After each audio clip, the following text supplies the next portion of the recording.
Fala pessoal, aqui é o Max Trader. Hoje nós vamos dar a sequência a um estudo do mercado. Vou estar trazendo aqui uma videoaula, uma playlist, onde nós vamos poder estar vendo o mercado financeiro de uma outra maneira, de um outro ponto, principalmente para iniciantes nesse mercado. Nós temos visto que o mercado de criptomoedas tem tido uma ascensão muito grande, desde que nós podemos dizer que as pessoas começaram a ter uma maior interesse no mercado, vendo que ele tem uma rentabilidade diferente de qualquer tipo de bolsa que podemos imaginar. Com isso, muitas pessoas têm tido grande interesse por busca de um investimento diferenciado, de um investimento melhor. A questão toda que nós temos hoje é poder enxergar como o mercado funciona de fato. Muitos iniciantes dentro desse mercado. Então, eu decidi trazer, com base em novos iniciantes no mercado financeiro, o que de fato realmente é o mercado, como o mercado funciona, o que realmente é o gráfico, como o gráfico se comporta. Devido a isso, eu decidi, desde já, então, começar lá atrás, fazendo uma viagem no tempo, para que possamos entender o que é o mercado financeiro, possamos entender o que é o dinheiro de fato, como o dinheiro surgiu, por que surgiu, até mesmo desde a época do escambo até os dias atuais, aonde nós podemos perceber que chegamos a um mundo virtual. E quando nós falamos de moedas descentralizadas em um mundo virtual, nós podemos perceber que muitas pessoas ainda têm um grande medo de que esse é um tipo de uma novidade que possa trazer uma transformação mundial. E muitas pessoas não percebem que, na realidade, nós já vivemos dentro disso. Quando, por exemplo, nós fazemos uma transação de um Pix, por exemplo, fazemos ele de maneira virtual. Quando nós fazemos, por exemplo, uma transferência, ela é feita de forma virtual. Quando nós usamos um cartão de crédito, também é de forma virtual. Ou seja, nós já estamos vivendo essa era digital, já estamos vivendo dentro dessa era. Então, o mercado de criptomoeda, embora seja muito novo e tem muito a crescer, ele ainda tem muito a se explorar, na verdade.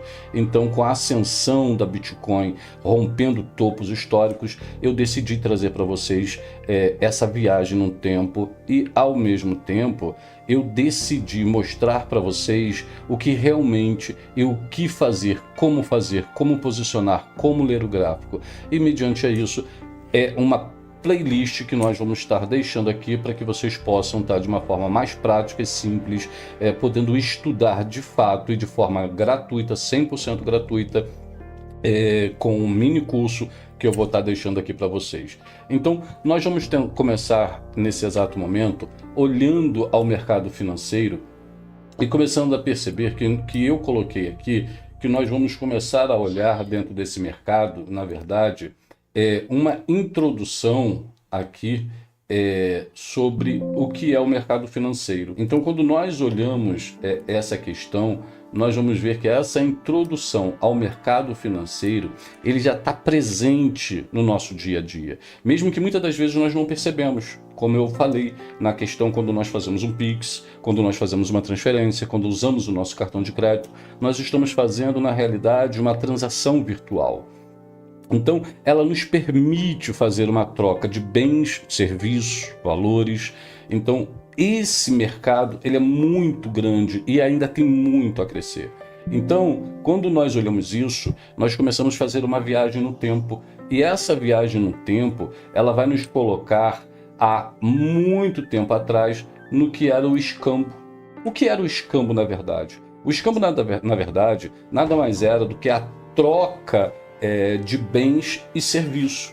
Eu vou dar um exemplo. Por exemplo, naquela época, quando se tinha alguém com um saco de arroz e outro um saco de feijão, nesse exato momento, nós tínhamos duas pessoas com produtos, ou, por exemplo, alguém tinha um saco de arroz e o outro tinha ali, por exemplo, um sapateiro, por exemplo. Então, nós tínhamos um produto com a questão de um serviço. Então, já desde aquela época, existia essa questão de troca, porque o escambo nada mais é do que a troca por bens ou serviço.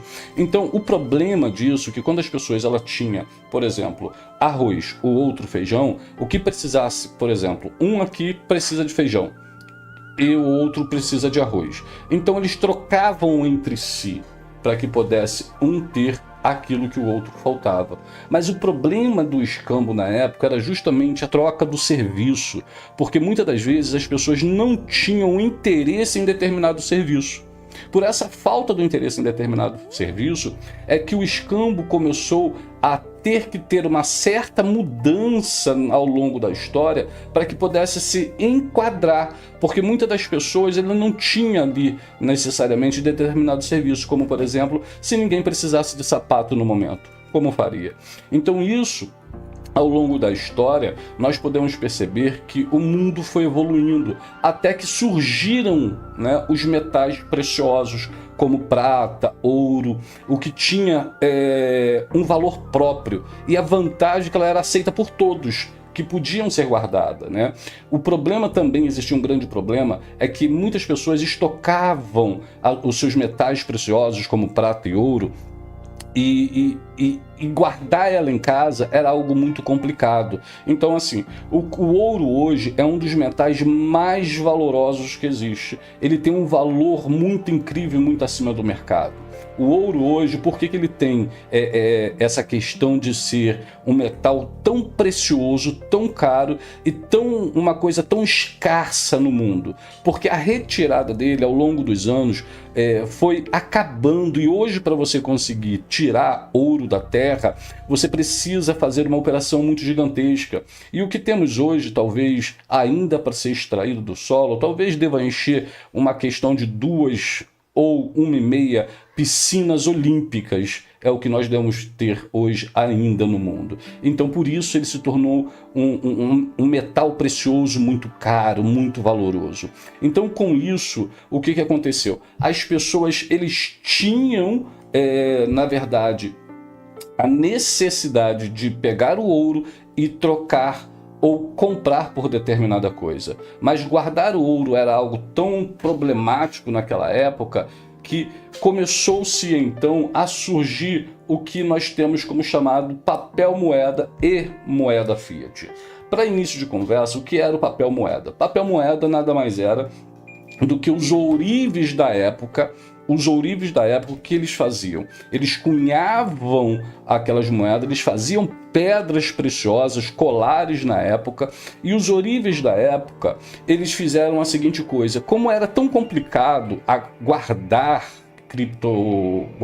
os seus metais preciosos em casa, transportar os seus metais preciosos, os ourives da época, eles começaram a emitir pela primeira vez um documento que você podia transportar aquele documento ao longo dos anos. Ou seja, se você tinha, por exemplo, 10 moedas de ouro e você queria viajar, não tinha problema nenhum. O ourives te emitia um papel dizendo que ele tinha 10 moedas de ouro sua, e que quem detesse daquele papel, ele poderia ir até o ourives e resgatar aquela quantidade de moeda. Ou seja, foi daí que surgiu o papel moeda, porque aquele papel que era emitido, ele tinha como base a garantia de que você tinha determinado ouro guardado com ourives, e até então quem viesse a deter aquele papel, estar com ele em mãos, ele poderia resgatar a qualquer momento e em qualquer lugar. Então, quando o papel moeda surgiu, os governos da época começaram a criar, evoluindo um pouco mais, a criar o que nós conhecemos hoje como moeda fiat. A moeda fiat nada mais é do que a moeda que nós utilizamos nos dias atuais. Por exemplo, o dólar, o real, o euro, o peso, o ien. Então são todas moedas fiat. A nossa moeda de papel é a moeda fiat.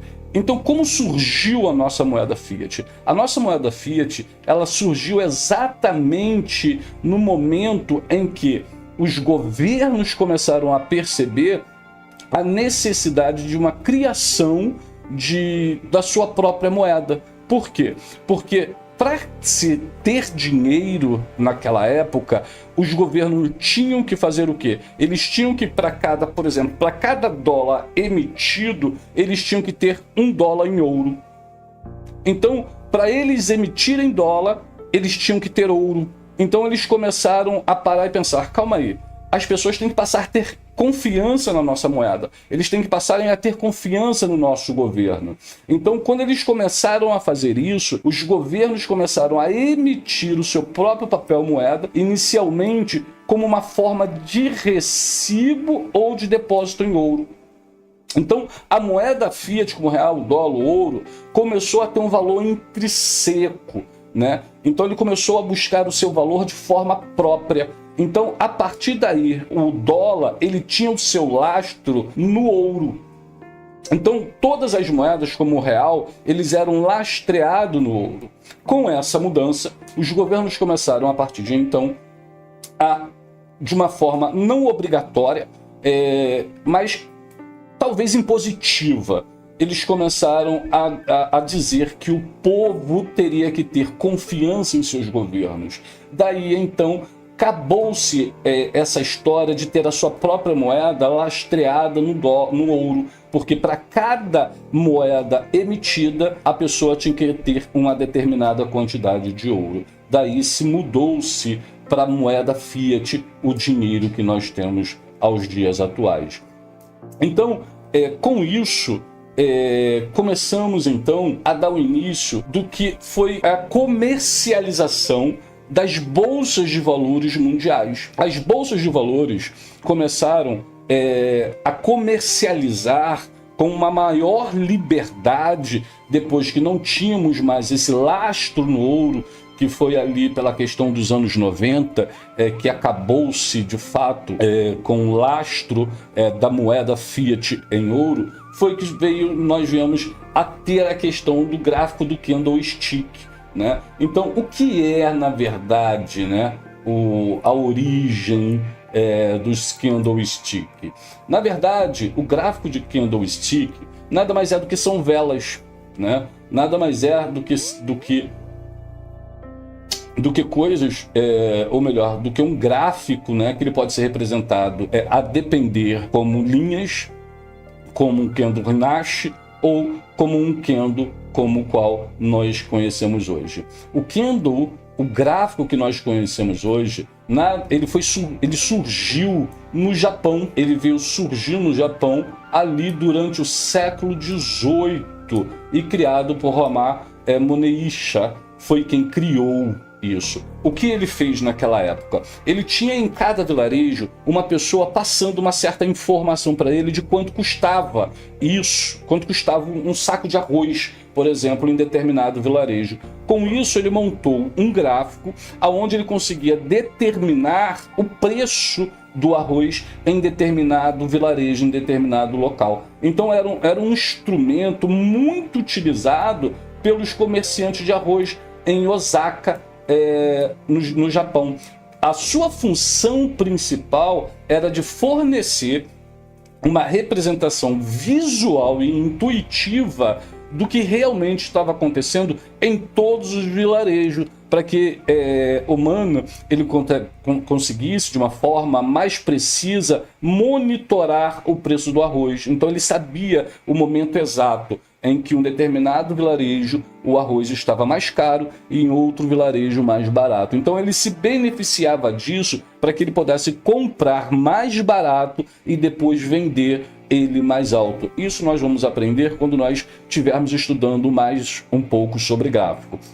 Então ele aproveitava aquele movimento em que o gráfico desse uma corrigida para que ele pudesse efetuar de fato a sua compra comprando o arroz mais barato e aproveitando toda a sua alta. Então, a flutuação dos preços era algo que mais representava para ele, para que ele pudesse fazer as suas operações ou a sua compra de uma maneira mais confortável, simplificando ali aquela análise de mercado. Então, a cada candlestick, né, ele funciona de que forma, de que maneira? Cada candlestick, ele representa o movimento de preço de um determinado ativo, ou seja, cada vela, nós iremos aprender isso, vamos ver como ela se movimenta, por que ela se movimenta em determinado período de tempo. Nós temos dentro de uma vela várias movimentações de preço em uma única vela e nós vamos aprender isso. E esse movimento de preço de um ativo em um período definido, né, ele podia ser de um dia, uma hora, minuto, como até os dias atuais, né? Nós temos o que nós podemos chamar aos dias atuais um gráfico de forma fractal. Então, dentro de um mesmo gráfico, ele tem várias tendências dentro dele. Então, enxergar a tendência dentro de um período gráfico é poder entender que esse período gráfico a qual se olha, ele se divide em outros tempos gráficos. Então, a parte superior que nós vamos ver no gráfico, como por exemplo o pavio, ele é a movimentação máxima em que um determinado ativo chegou. E quando nós encontramos aqueles pavios na parte de baixo, é a movimentação mínima em que ele chegou. Não quer dizer que aonde o corpo se encontra é a máxima ou a mínima, não. Aonde o pavio chegou, ele é a máxima, ou aonde o pavio deixou na parte de baixo, ele vem ser a mínima, e nós vamos aprender isso em nosso estudo, quando nós de fato estivermos ali aprendendo o que é o gráfico, como estudar o gráfico, o que é uma figura. Então, dando sequência ao nosso estudo, nós podemos perceber que ele tem, na realidade, 4 pontos. Ele tem um ponto de abertura, ponto de fechamento, o seu ponto máximo e o seu ponto de mínima. Então, nós vamos ter, a depender, isso é uma coisa muito confortável, a depender de cada um, o que não vai mudar. Mas, de forma em geral, o gráfico ele representa candle verde como sendo alta e candles vermelho como sendo candles de queda. Mas isso, a depender da pessoa, ele pode mudar a cor do candle verde, como também pode ser mudado a cor do candle vermelho. Então, as velas verdes elas indicam um fechamento acima da abertura, enquanto as velas vermelhas indicam um fechamento abaixo da abertura.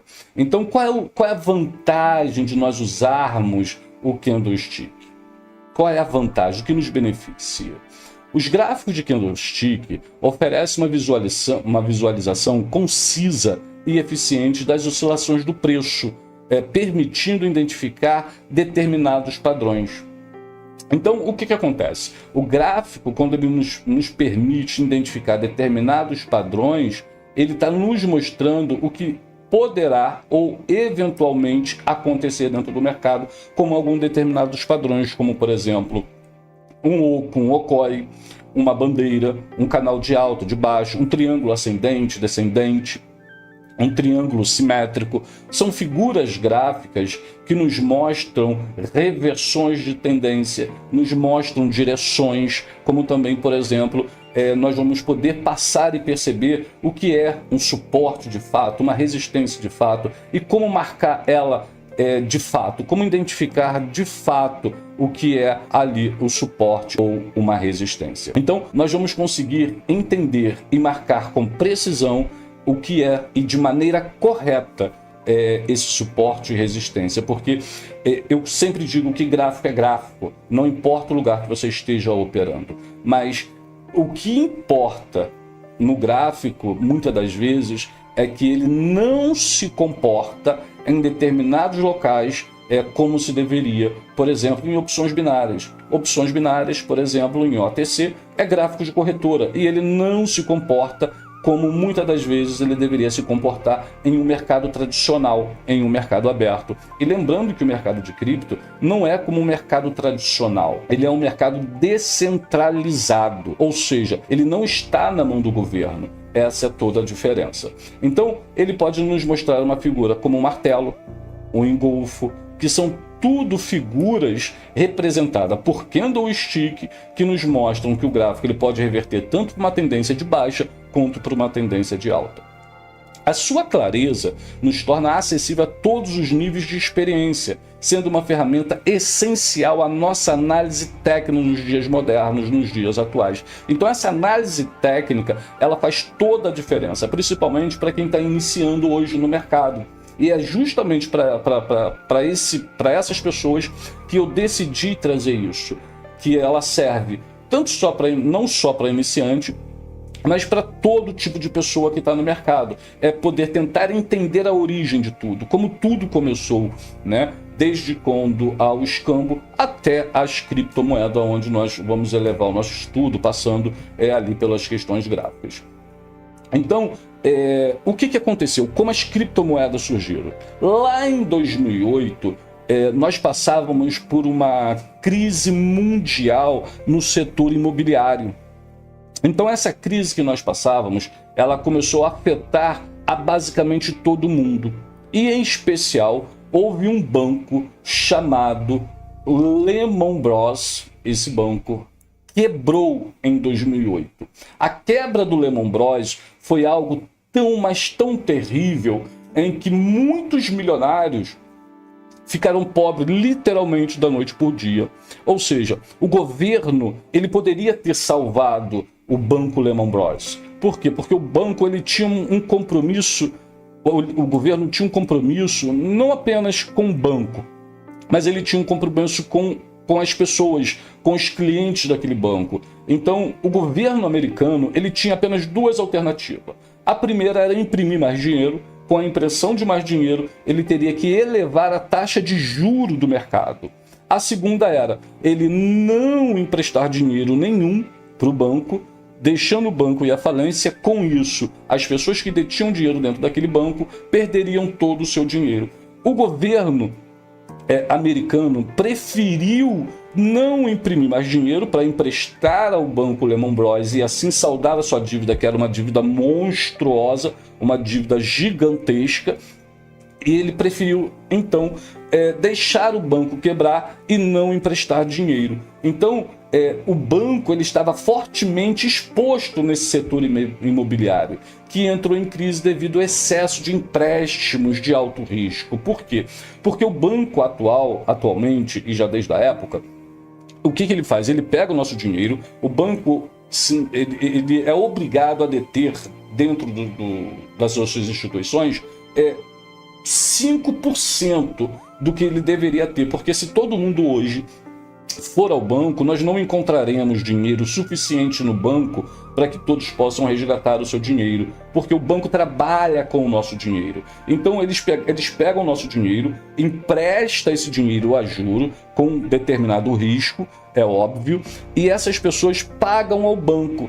É desta forma que o banco ele obtém um lucro para que possa, com o nosso dinheiro, ele se autossustentar e assim ele subsistir para que possa guardar ali o nosso dinheiro. Então a falência do banco Lehman Brothers desencadeou uma crise global, não foi apenas nos Estados Unidos, levando à perda de trilhões de dólares e à falência em cadeia de empresas, banco e milhões de pessoas perdendo o emprego, casa, literalmente indo à falência. Então eu até coloquei aqui quais são as lições que nós podemos tirar, aprender com a queda do banco do Lehman Brothers. Esse evento expôs a fragilidade do sistema financeiro tradicional e reforçou a necessidade de regulamentação, ou seja, o que nós podemos aprender? Que ter o nosso dinheiro na mão de outras pessoas ou uma instituição financeira é um risco muito grande. Ou seja, é daí que vem a questão da centralização da moeda financeira, porque ela está centrada, sendo administrada por um governo, quando em criptomoeda eu detenho o meu valor.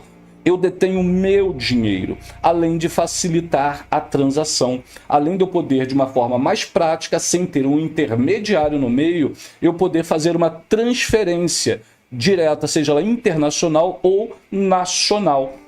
Então eu não tenho a interferência de terceiro no meio da história, é entre eu e a outra pessoa que estiver fazendo isso. Então, esse é o melhor de tudo é eu poder cuidar do meu próprio dinheiro e ele não estar mais exposto ao risco de uma instituição financeira vir a quebrar. Com isso, nós temos o surgimento das criptomoedas que aconteceram lá atrás, já em 2000, nos anos 90, 97, 98, ou um pouquinho mais. Nós tínhamos um grupo de pessoas que se denominavam na internet como cypherpunks, em uma comunidade dentro da internet, que eles buscavam uma solução para criar uma moeda digital. Só após a quebra do Lehman Bros. É que se consolidou de fato. Porque uma das primeiras moedas que eles conseguiram criar naquela época chamava-se DigiCash. Essa moeda era uma moeda que era uma moeda muito frágil. Por que eu digo frágil? Porque literalmente, com uma única só moeda que se tinha naquela época, você podia pagar em uma única transação várias pessoas. Porque era uma forma literal de Ctrl+C, Ctrl+V. Você poderia usar uma mesma quantidade de moeda para poder pagar 10, 20, 30 pessoas e aquela moeda ainda era sua. Porque você utilizava um sistema de Ctrl+C, Ctrl+V. Ela não passava por um sistema de uma blockchain. Ela não tinha como ser detectável ali dentro. Então, havia-se uma dificuldade muito grande dentro desse fórum, junto a esses cypherpunks, na época, para que pudessem conseguir, ou seja, os cypherpunks do bem. Então, com a crise do banco de 2008, mostrou os riscos que tinha e a necessidade de que pudesse, com uma forma mais rápida, conseguir uma forma de que essas transações fossem feitas e de forma mais segura. Então esse controle centralizado nas moedas financeiras levou à busca dessa alternativa, que quando 2008 apareceu no fórum, até hoje ninguém sabe se é homem, mulher ou um grupo de pessoas até, mas uma pessoa se denominou dentro desse fórum como Satoshi Nakamoto. Ele chegou nesse fórum e ele apresentou o que chamamos de white paper. Ele apresentou ali tudo descrito, bonitinho, de que forma funcionaria a Bitcoin, não só a Bitcoin, mas como também funcionaria ali o seu ecossistema, de como era a sua blockchain, de forma toda detalhada. Ele colocou ali o projeto da Bitcoin. Então ela foi muito aceita, ela foi abraçada porque eles encontraram, porque Satoshi Nakamoto, ele descobriu uma forma de não mais essas moedas serem clonadas, vamos dizer, com um Ctrl+C, Ctrl+V, né? Então esse grupo de pessoas usando, ou essa pessoa usando o pseudônimo de Satoshi Nakamoto, né? Diferente de tudo, ele conseguiu fazer com que o dinheiro não fosse mais centralizado na mão do governo, mas sim descentralizado do governo e dos bancos. Então, após o surgimento do Bitcoin, surgiram milhares de outras moedas. Hoje, nós temos mais de 10 milhões de moedas aos dias atuais. Então, surgiram, já desde aquela época, como o Ethereum, a Binance Coin e muitas outras. Cada uma tem as suas próprias características e uso, ou seja, cada um tem o seu ecossistema próprio, cada um tem ali a questão da sua blockchain, né, para que possam fazer as suas transações de forma mais tranquila, segura, a todas as pessoas.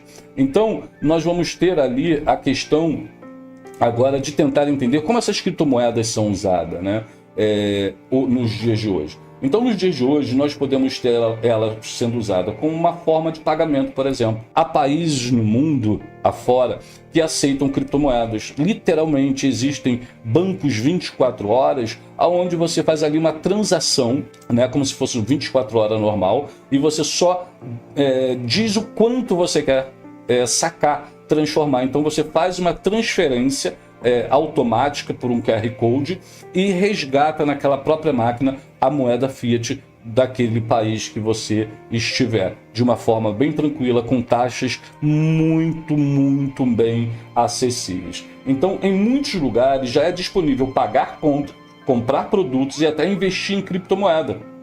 Então, as transferências, como eu falei, elas são hoje possíveis fazer sem um intermediário, as transferências internacionais, facilitando isso de forma criptográfica, facilitando essa transação. Então, as transferências internacionais, ela elimina o intermediário, reduzindo os custos e tornando as operações mais rápidas. Porque uma operação, uma transferência hoje, além dela ser muito mais acessível de forma econômica, ela acontece muito mais rápida, a depender da rede, ela acontece até mesmo em milésimos de segundos.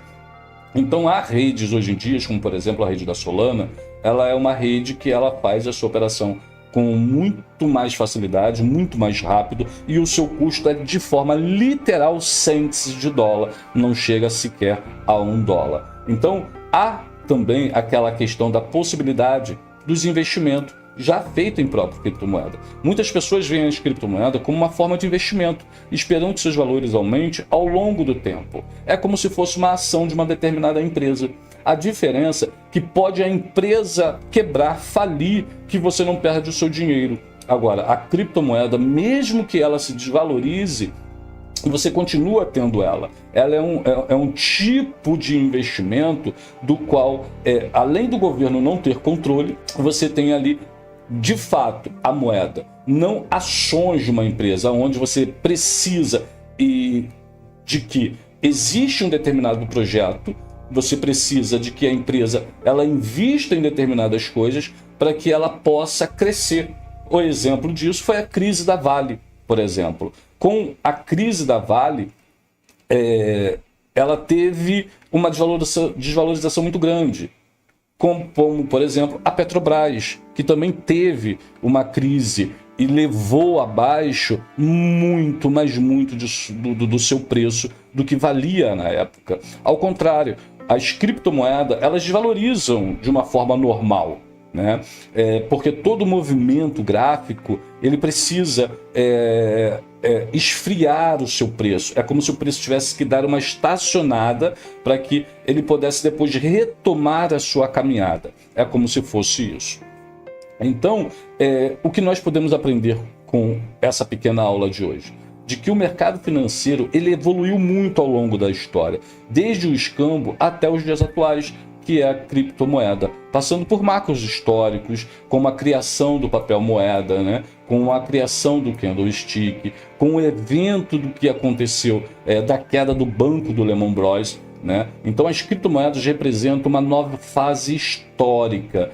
E de forma histórica, e quando eu falo histórica de verdade. Os Estados Unidos hoje, Donald Trump, além dele ter se posicionado a favor de criptomoeda, ele já deixou claro na mídia de que ele pretende ser o país inovador, o país número 1 em relação ao mundo digital, ao mundo cripto, onde ele reafirma de que ele vai criar o Fundo de Reserva americano em criptomoeda. Além disso, existem já outros países no mundo que já usam a criptomoeda como sendo a sua moeda quase que de forma oficial em alguns países do mundo. Então, existem países do mundo que a criptomoeda ela já é muito bem aceita, muito bem usável até, e o que é mais importante é de que apenas 10% da população mundial, ou talvez menos, tem acesso à internet. Isso significa dizer que, como eu iniciei, é um mercado muito novo, que tem muito a crescer, né? Então a Bitcoin ainda é uma criança, outras criptomoedas ainda são bebês dentro desse mercado. Então nós temos muito, muito ainda a crescer nesse mercado, principalmente quando todos tiverem acesso à internet e puderem, de uma forma mais simples, poder comprar e vender essas criptomoedas, como por exemplo os Estados Unidos. 18 estados americanos processou a SEC por eles não ter tido a oportunidade de comprar as suas criptos, salvar as suas empresas, porque muitos foram à falência, porque eles não tinham e muitos queriam investir e era proibido pelo Estado ou pela nação, pelo país americano em fazer transações dentro da Bolsa Americana. Hoje não, hoje nós temos ali já os ETFs de Bitcoin, o ETF de Ethereum, de XRP, sendo mais aceita dentro do mercado das bolsas americanas. Então agora, com a entrada de Donald Trump já nesse seu próximo semestre, já aqui em janeiro, acredita-se muito em que haverá uma grande evolução, maior ainda, das criptomoedas. Então haverá um momento em que nós deixaremos de usar o que nós chamamos hoje de papel moeda, moeda fiat, e passamos a fazer transações apenas de forma virtual, o que já fazemos na verdade hoje, como eu disse, com Pix, transferência, cartão de crédito, nós já fazemos. Então essa será uma transformação essencial para que nós possamos acompanhar as mudanças de um mundo moderno. Então, esse mundo que nós conhecemos hoje, ele sim vai mudar. Como mudou na época do escambo, nós talvez hoje estaremos já vivendo uma transformação econômica dentro do nosso estado, dentro do nosso país ou dentro do nosso mundo. Então, nós temos hoje o Brasil tendo já a sua própria criptomoeda. Temos outros países lançando as suas criptomoedas, desenvolvendo as suas próprias criptomoedas, e além dela ser um meio onde as pessoas a utilizam para facilitar de todas as formas o seu uso ali com a questão de bens e serviços. Então, era isso que eu queria falar com vocês hoje. Espero vocês no próximo vídeo, onde nós vamos estar falando do que é Candlestick, como usar Candlestick e como reconhecer o Candlestick, suas figuras gráficas e como ele se comporta de fato. Então eu espero vocês na próxima aula. Então é isso, pessoal. Um beijo para todos, fiquem com Deus e até lá. Não percam, no próximo vídeo estarei trazendo para vocês um pouco mais de tudo isso. Então, para quem gostou desse vídeo, não esqueça de se inscrever no canal, deixa seu like e qualquer coisa, deixa sua pergunta. Vou adorar poder responder a sua pergunta. E para cada pessoa que assistir, deixa ali o seu like. Isso ajuda muito a crescer o nosso canal, ajuda muito a poder entregar esse conteúdo a mais pessoas e assim nós podermos fazer um conteúdo de mais qualidade. Tá bom? Agradeço a todos e um beijo no coração.